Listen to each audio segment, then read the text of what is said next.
German naval commanders didn't learn about American aircraft carriers from classified briefings or strategic assessments. Their education began on the open Atlantic, where massive vessels moved through the waves like steel mountains cutting the horizon. During the war's opening phase, when Atlantic waters remained the primary battleground for German naval forces, most Kriegsmarine personnel held firm beliefs about naval supremacy rooted in traditional surface combatants. Heavy cruisers, powerful battleships, and the deadly U-boat fleet dominated their strategic thinking. Aircraft carriers occupied a marginal position in their calculations, viewed as specialized support vessels with limited tactical applications. Britain possessed carrier forces, certainly, but these were modest in scale and capability, and German commanders regarded them as vulnerable platforms requiring substantial escort protection. This perspective underwent a dramatic transformation when first-hand accounts of American naval capabilities began reaching headquarters. Initially, these testimonies seemed implausible. U-boat captains emerging from extended Atlantic missions reported sightings of enormous silhouettes breaking the distant horizon, warships of dimensions that exceeded anything in their experience. These weren't simply carriers, as Europeans understood them, but rather sea-going fortifications that somehow merged the displacement of capital ships with the operational scope of entire air bases. Intelligence operatives collected intercepted communications and aerial reconnaissance imagery, yet photographs and transcripts couldn't capture the visceral reality. Only when German personnel directly observed these vessels or analyzed them following combat operations did the true magnitude begin to register. U-boat commanders provided some of the earliest concrete intelligence. They described convoy operations where previously vulnerable merchant ships suddenly enjoyed continuous air protection not from distant terrestrial airfields, but from mobile platforms sailing alongside them. These weren't auxiliary support craft. They deployed aircraft by the dozens, aircraft that could sweep vast ocean areas hunting submarines, compelling U-boats to remain submerged and defensive. The fundamental dynamic of predator and prey was reversing. For submariners trained in tactics that assumed relative freedom to stalk convoy routes, the emergence of convoys traveling beneath a persistent aerial shield represented a profound tactical disruption. As the conflict's center of gravity shifted toward Pacific operations, German intelligence officers followed developments closely through liaison channels with Japanese military counterparts. Pacific theater reports conveyed a mixture of respect and alarm. Battle analyses from Midway, for instance, emphasized not merely American tactical innovation, but the extraordinary capacity of their carriers to project lethal force across hundreds of nautical miles. To minds accustomed to Atlantic distances, where Britain served as the central strategic node, the concept of naval aviation extending across Pacific vastness seemed almost fantastical, yet the Americans had made it operational reality. Certain German naval officers, taken as prisoners of war, found themselves transported aboard American carriers for relocation or questioning. These individuals later shared accounts marked by profound astonishment. They spoke of hangar facilities stretching like industrial warehouses, filled with aircraft arranged in precise formations. They described massive elevators moving planes between decks with mechanical efficiency, flight crews operating with factory-like coordination, and expansive galleys serving meals to thousands in rotating shifts. Compared to the cramped quarters of a submarine or even a German surface warship, the carrier resembled a floating municipality adrift upon the ocean. The sheer magnitude of these platforms proved perhaps the most startling revelation. German capital ships like Bismarck and Tirpitz were colossal by European measurements, yet they dedicated their tonnage to heavy armor and main batteries rather than aviation capability. An American carrier, conversely, approached similar dimensions but devoted its mass to air wings, aviation fuel reserves, and sustained flight operations infrastructure. German observers couldn't help noting that a single such vessel equaled multiple airfields sailing in formation, capable of launching successive waves of sorties. This vision fundamentally challenged their naval doctrine, which had long centered on surface gun battles and clandestine submarine campaigns. The apparent ease with which Americans deployed these giants added to the shock. While the Kriegsmarine agonized over each sortie of its limited surface fleet, American carriers seemed to materialize in multiple theaters simultaneously. By the Middle War years, intelligence assessments documented new carrier classes launching with industrial regularity, each iteration larger and more sophisticated than its predecessor. To German officers who had watched shipbuilding in the Reich hampered by material shortages and Allied bombing campaigns, American ability to produce these sea-dominant fortresses appeared nearly supernatural. Beyond raw statistics and physical dimensions, something psychological emerged from these initial encounters. German commanders realized that carrier presence fundamentally altered naval engagement character. A fleet accompanied by a carrier possessed reconnaissance capabilities extending far beyond visual range. It wielded strike assets that could engage submarines before they achieved attack positions. It offered flexibility to support amphibious operations, interdict enemy supply networks, and dominate airspace wherever it sailed. For officers educated in surface warfare traditions, this represented nothing less than maritime revolution. Little wonder that German naval personnel discussing their first carrier encounters employed language suggesting disbelief. They had encountered a new dimension of sea power, one fusing industrial capacity, technological sophistication, and strategic imagination. The floating municipalities they glimpsed weren't merely warships. They were declarations of how oceanic warfare would be conducted and ultimately decided.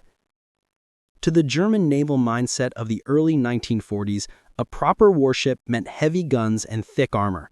The grandeur of vessels like Bismarck or Tirpitz derived from their massive main batteries, the depth of their steel plating, and the prestige they carried as symbols of national power. Aircraft carriers, by contrast, seemed fragile, overly dependent on aircraft vulnerable to weather and defensive fire. Yet when the Kriegsmarine began absorbing detailed intelligence about American Essex-class carriers and their predecessors, they discovered something contradicting their assumptions. These weren't fragile support vessels. They were floating cities, engineered to endure and dominate. The floating city comparison wasn't merely rhetorical flourish. American carriers resembled industrial installations mounted on steel hulls, extending nearly 3 football fields in length. German officers, studying detailed descriptions, expressed amazement at the scale. Flight decks long enough to launch heavy bombers, hangars stacked with aircraft by the dozens, fuel storage sufficient for weeks of operations, and repair facilities capable of maintaining damaged aircraft at sea. These features granted the carriers a self-sufficiency Germany had never imagined. To those trained in European naval traditions, the concept of a ship housing and deploying entire aircraft wings seemed like technological fantasy made reality. The design philosophy alone proved shocking. Unlike the armored citadels of German battleships, carriers sacrificed heavy gun turrets for vast runways and aviation infrastructure. Initially, this struck many German officers as reckless. Why eliminate a warship's primary armament? But intelligence soon demonstrated that the aircraft themselves constituted the weapons, more versatile and far-reaching than any gun. A single carrier could launch reconnaissance aircraft to survey vast ocean areas in all directions, dive bombers to attack enemy vessels, and fighters to defend the fleet from air assault. The ship itself became a mobile aviation fortress, redefining naval power. Inside these vessels, the sense of a city at sea became even more pronounced. American carriers featured vast dining facilities, feeding thousands of sailors, sleeping quarters that dwarfed those on German warships, and medical facilities resembling small hospitals. Officers marveled at the inclusion of recreational amenities, gymnasiums, barbershops, even movie projection equipment. Luxuries unthinkable on a German cruiser or U-boat. The logic was straightforward, yet brilliant. A crew sustained by comfort and routine could endure extended deployments and remain combat effective far longer than personnel crammed into steel confines. German officers glimpsing these floating communities were forced to acknowledge that morale, logistics, and human endurance had been engineered into the fundamental design. Even the operational choreography impressed them. Elevators transported planes between hangar and flight deck with mechanical precision, while crews executed rehearsed procedures that resembled industrial ballet. Launching dozens of aircraft in rapid succession, recovering them through precision landings, and preparing subsequent waves was a process refined to near automation. In German ships, every major operation was dominated by officers and rigid hierarchy. On American carriers, however, sailors themselves were empowered through training and systems to act decisively, producing a rhythm of constant motion. German accounts noted this as both alien and formidable. Another source of disbelief emerged from the carrier's logistical independence. With integral machine shops, spare parts inventories, and aviation fuel reserves, these ships could operate independently of immediate shore facilities. A carrier group could deploy into remote waters and conduct extended campaigns without awaiting supply convoys. This capability was nearly inconceivable to the German Navy, which remained tightly bound to European harbors and vulnerable supply routes. The Americans, by contrast, had created a war machine carrying its own logistics, enabling strategic flexibility that seemed unlimited. Perhaps most shocking was the aviation capacity scale. Where British carriers embarked modest aircraft complements, American giants boasted air groups ranging from 80 to 100 aircraft. German officers, accustomed to thinking in terms of surface gunnery engagements, struggled to process this reality. The comparison was staggering. A single American carrier could deliver firepower equivalent to multiple airfields, mobile and capable of striking targets that had considered themselves safe behind oceanic distances. It was as if the Americans had learned to manipulate geography itself to their advantage. The floating city concept transcended mere size. It embodied a warfare philosophy. The Americans had chosen mobility, projection, and sustainability over brute force. They built ships that could carry not only weapons, but the infrastructure of entire campaigns. In doing so, they created a new warfare paradigm where distance and isolation offered no protection. German officers, reviewing battle reports and imagery, confessed among themselves that the naval power balance was shifting irrevocably. The battleship era was closing, and the aircraft carrier age had begun. In quiet post-war memoirs, some German naval officers admitted they had underestimated carriers until too late. They recalled first seeing images of these floating cities and realizing Germany had no answer. The Reich had wagered everything on U-boats and a handful of capital ships, while across the Atlantic, America had built an armada of mobile airfields. The shock lay not only in the steel and tonnage, but in the realization that Germany's naval imagination had been too constrained. For men who had spent careers venerating artillery and armor, the American carrier was revelation and warning. It stood as proof that wars were no longer won by clinging to old doctrines, but by daring to reimagine the battlefield. To German officers, the floating cities of war were both terrifying and awe-inspiring, symbols of a new age they had not been prepared to fight. Life aboard America's aircraft carriers was, to German officers who learned or later witnessed it, nothing short of surreal. For personnel accustomed to the suffocating environment of U-boats or the austere routines of German surface ships, the American carrier represented another world, a city drifting across the sea with its own rhythms, comforts, and social structures. It was a warship, certainly, but also a community engineered to keep thousands of personnel not just alive, but effective through months of deployment. The more German officers learned about these ships, whether through intelligence assessments, captured documents, or first-hand experiences as prisoners, the more they realized they were confronting something profoundly alien to their own traditions. One of the first elements that astonished them was the sense of space. On a U-boat, every inch of steel was packed with machinery, bunks, and torpedoes. The atmosphere was thick with diesel fumes, perspiration, and tension. On German battleships, space was more generous but still rigidly functional. Narrow passageways, small mess facilities, tight cabins. By contrast, American carriers sprawled like floating towns. The hangar deck alone could have accommodated an entire U-boat and still have left room for more. The flight deck stretched longer than most European streets. To traverse from bow to stern was to take a journey. For German officers accustomed to confined warfare machines, this vastness seemed almost excessive. Then there was the matter of living standards.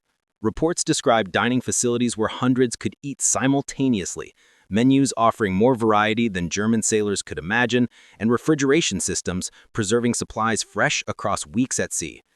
While German crews subsisted on hard bread, canned provisions, and thin soups, American sailors lined up for hot meals that included fresh produce, eggs, and even ice cream.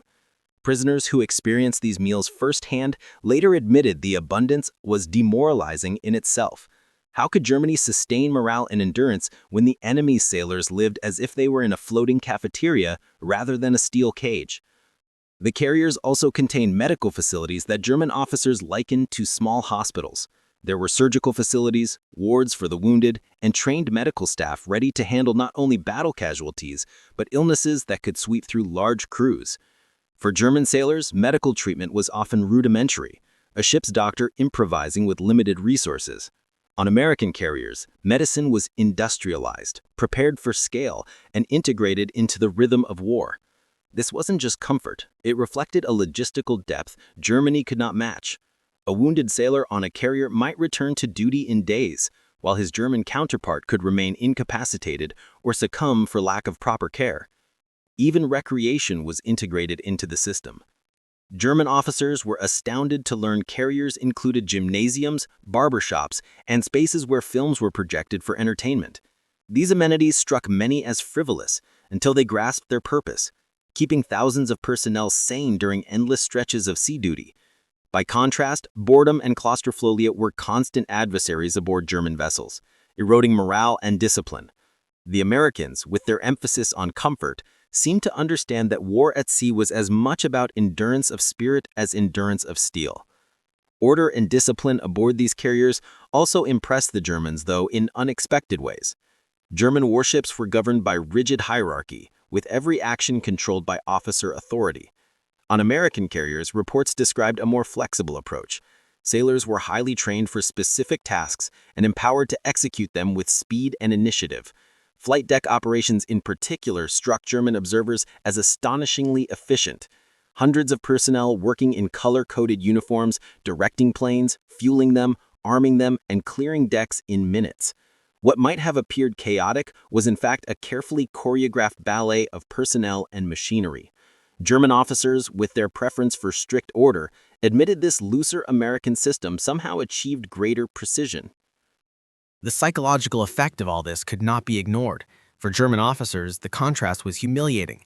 They realized their sailors fought under conditions of scarcity, discomfort, and relentless pressure, while American crews fought with the strength of abundance, backed by systems that cared for their needs and multiplied their effectiveness.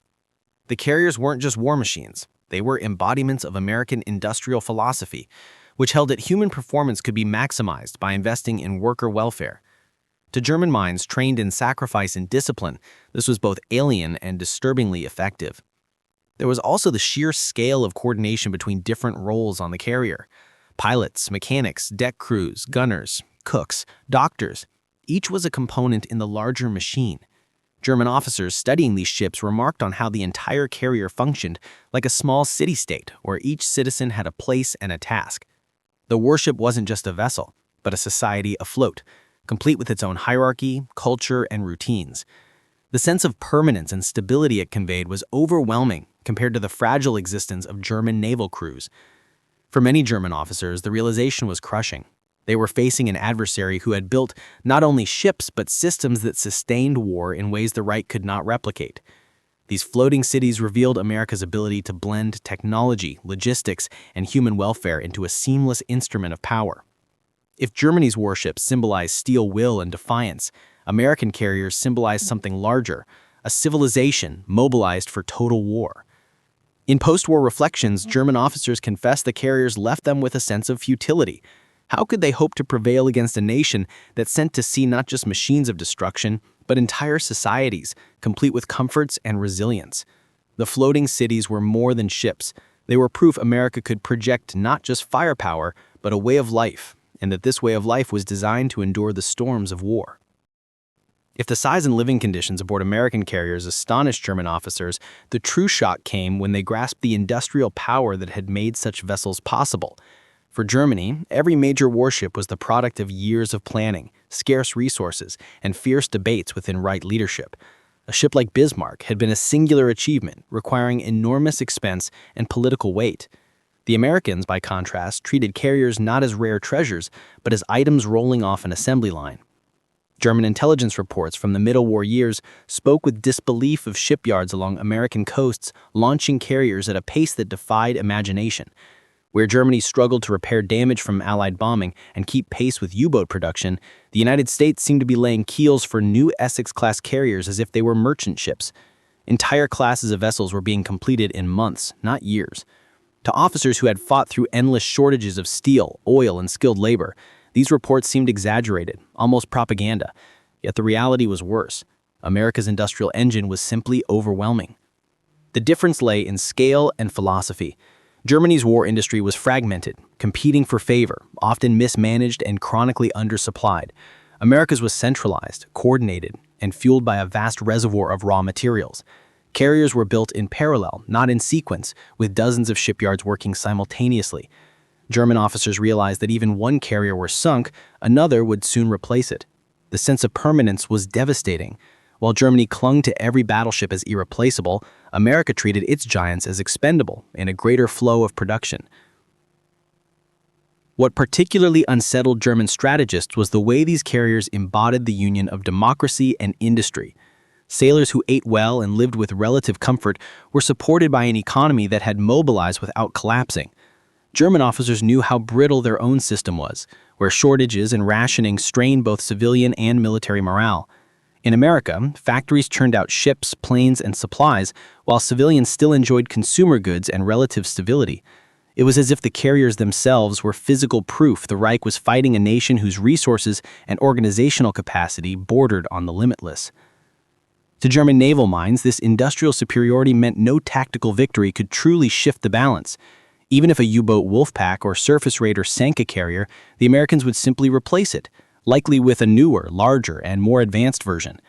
The floating cities of war were not isolated achievements, but the visible tips of an industrial iceberg. For German officers, the recognition was bitter. They were not merely fighting ships, but the entire machinery of a continent-spanning nation. In the end, the shock was not just about steel and tonnage, but about time.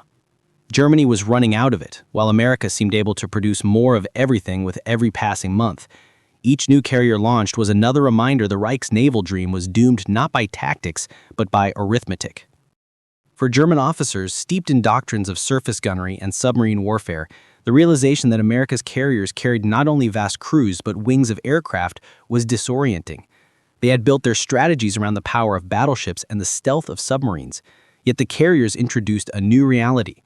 The ship's true weapons were not its steel and guns, but the squadrons of aircraft that could reach hundreds of miles beyond the horizon.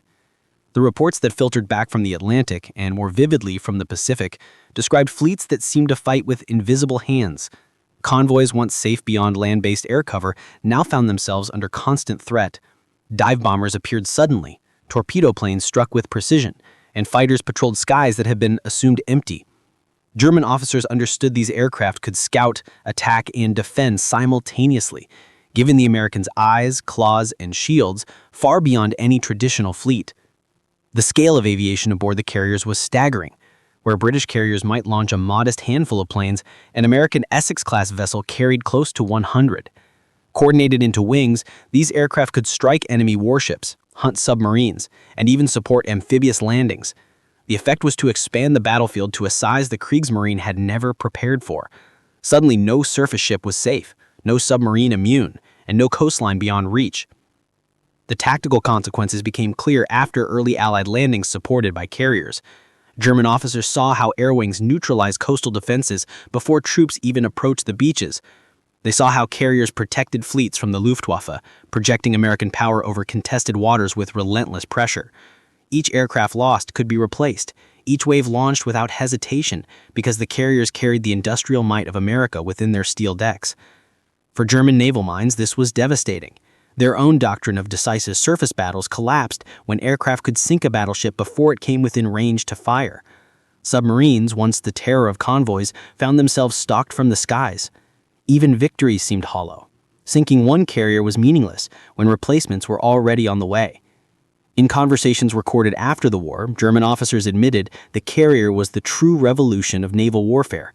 It wasn't just a ship, but a floating airfield that bent geography and strategy to America's will. Where a battleship could dominate a patch of ocean, a carrier could dominate an entire region. For the Kriegsmarine, this was the bitterest lesson.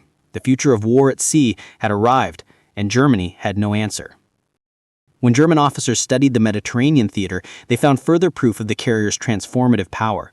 By the Middle War years, Allied operations in North Africa, and later in Sicily, revealed how these floating cities could reshape entire campaigns. German and Italian forces had once relied on the narrowness of the sea, believing that shore-based aircraft and Axis naval assets could keep the Mediterranean under their watch. But when American and British carriers appeared, they extended Allied reach into waters previously thought secure. Reports of Allied landings in North Africa deeply unsettled German officers. Carrier-based aircraft provided continuous cover for convoys carrying personnel and equipment across the Atlantic. Luftwaffe squadrons stationed in North Africa found themselves harassed before they could even reach striking distance. German accounts noted the Allies seemed to carry their own airfields with them, able to unleash waves of fighters and bombers wherever needed. For the first time, the Mediterranean was no longer a chessboard where the Axis controlled the air. The invasion of Sicily reinforced the lesson. Carriers supported the landing forces by pounding coastal defenses, interdicting reinforcements, and shielding the fleet from counterattacks. German officers who had long dismissed amphibious operations as vulnerable now watched as carrier-based aviation made them not only possible but overwhelmingly effective. The carriers created a protective dome under which troops could advance almost unhindered. Traditional defenses designed for artillery duels and coastal batteries simply collapsed under this aerial umbrella. Captured German documents from the Mediterranean front reveal a sense of desperation. Field commanders demanded more Luftwaffe support, but planes flying from European bases could not sustain the same tempo as carrier squadrons operating a few miles offshore. Every hour, American carriers could launch fresh sorties. Every day, they could maintain pressure without pause. German officers recognized this as the decisive advantage. Carriers compressed time and distance in ways Axis forces could not counter. In post-war reflections, some German naval officers admitted the Mediterranean demonstrated what they had feared since first learning of America's carrier program. The carriers were not defensive shields, but offensive engines of conquest. They allowed the Allies to land where they wished, strike at will, and overwhelm local forces before they could react. To officers who once believed in the security of fortified coasts and narrow seas, the Mediterranean campaigns proved that geography had been rewritten. The carriers turned the Mediterranean into an Allied lake, their decks serving as mobile strongholds that no static defense could withstand. For German officers, the lesson was brutal and undeniable. Control of the sea no longer depended on battleships or shore guns, but on the dominance of floating airfields. While the Mediterranean exposed Germany to the direct power of Allied carriers, it was the Pacific theater that filled German officers with a deeper, more haunting dread. Reports flowed in through military attachés and intercepted dispatches. The Americans were waging a new kind of war against Japan, and the centerpiece was the aircraft carrier. To German strategists watching from afar, it was like observing the future unfold in real time. The Battle of Midway in mid-1942 became a case study. German officers read with disbelief that 4 Japanese carriers, once symbols of invincibility, had been destroyed in a single engagement. The Americans, using intelligence advantages, precise coordination, and relentless airstrikes, had proven that carriers could annihilate one another in battles fought entirely beyond the range of guns. To officers raised on the idea of the decisive surface clash, it was a stunning reversal. Naval combat had left the age of steel duels and entered an age of wings and flight decks. As the Pacific War raged on, German intelligence gathered accounts of the island-hopping campaigns. Each new island seized by the Americans was supported by carriers that brought their own airfields, eliminating the need for vulnerable construction under enemy fire. Japanese forces were pounded day and night by squadrons rotating seamlessly from carrier decks. German officers reviewing these reports understood the implications. If such methods were brought to the Atlantic, no harbor, no coastal installation, and no convoy would remain safe. Even more unsettling was the tempo of American operations. German reports highlighted how damaged carriers were repaired with astonishing speed while new ones rolled from shipyards in a steady stream. Unlike Germany's rare and irreplaceable battleships, the Americans treated carriers as renewable assets in a greater system of war. This industrial resilience meant that even major losses did not slow their advance. To German officers, the lesson was clear. America could absorb blows and respond with greater strength, a nightmare scenario for any strategist. By the latter war years, when major Pacific naval battles showcased American carrier aviation supremacy, German observers saw confirmation that American carrier aviation had reached a level no Axis force could match. Hundreds of Japanese planes were downed, while the American fleet remained largely untouched. German officers admitted among themselves that if the Kriegsmarine ever faced such power directly, it would be annihilated. The Pacific War became in their minds a mirror of what might come to Europe. German officers feared that one day these floating cities would sail into the Atlantic in overwhelming numbers, bringing the same ruin to German coasts they had inflicted upon Japan. It was not just a tactical concern, but a psychological one. The carriers symbolized a kind of inevitability, proof that America's reach was global and its power unanswerable. By the time the war drew to its close, the image of America's carriers lingered heavily in the minds of German officers. In post-war interrogations and memoirs, they often returned to the same sentiment when describing them: incomprehensible. The carriers were more than ships. They embodied an industrial and strategic philosophy so far beyond Germany's reach that it left many with a deep sense of futility. Captured admirals admitted their pre-war doctrines had been rendered obsolete almost overnight. The battleship, once the pride of the Reich, had been exposed as a relic. Submarines, though still deadly, could no longer dominate seas patrolled by carrier aircraft. Even fortified coastlines, in which leadership had placed so much faith, seemed vulnerable when a fleet could bring its own airfields directly to the fight. Officers confessed their training and imagination had failed them. They had prepared for the last war, not the one America was determined to fight. Personal testimonies revealed the emotional weight of this realization. Some officers described their shock at being transported aboard carriers after capture, walking decks that felt like boulevards. They recounted hangars buzzing with mechanics, planes stacked in endless rows, and the hum of power that seemed inexhaustible. For personnel raised in a Europe shattered by scarcity, the abundance aboard these floating cities was demoralizing. It was a glimpse into a world where war was sustained not by desperation, but by overwhelming capacity. Post-war analyses within Germany also emphasized the symbolic meaning of the carriers. They represented America's unique ability to merge technology, economy, and human welfare into instruments of war. Each carrier was a statement that the United States could project force anywhere, at any time, with a self-sufficiency that nullified geography itself. To many former German officers, this realization was bitter, not just because it spelled defeat, but because it revealed the limits of the Reich's vision. Germany had gambled everything on old models of power, while America has redefined the very battlefield. In the years after surrender, memoirs published by naval officers often carried an undertone of awe. They acknowledged that no strategy could have matched the sheer momentum of American carrier warfare. The floating cities were, in their words, the writing on the wall, proof that Germany's naval dream had been doomed from the start. For these personnel, the carriers became symbols of inevitability. They were reminders the war had been decided not only on the front lines, but in the factories, shipyards, and doctrines that had shaped its course long before the first shots were fired. To the German officers who had once believed in the supremacy of steel and willpower, the carriers stood as monuments to a new age. An age where the sea belonged not to the mightiest gun, but to the largest deck.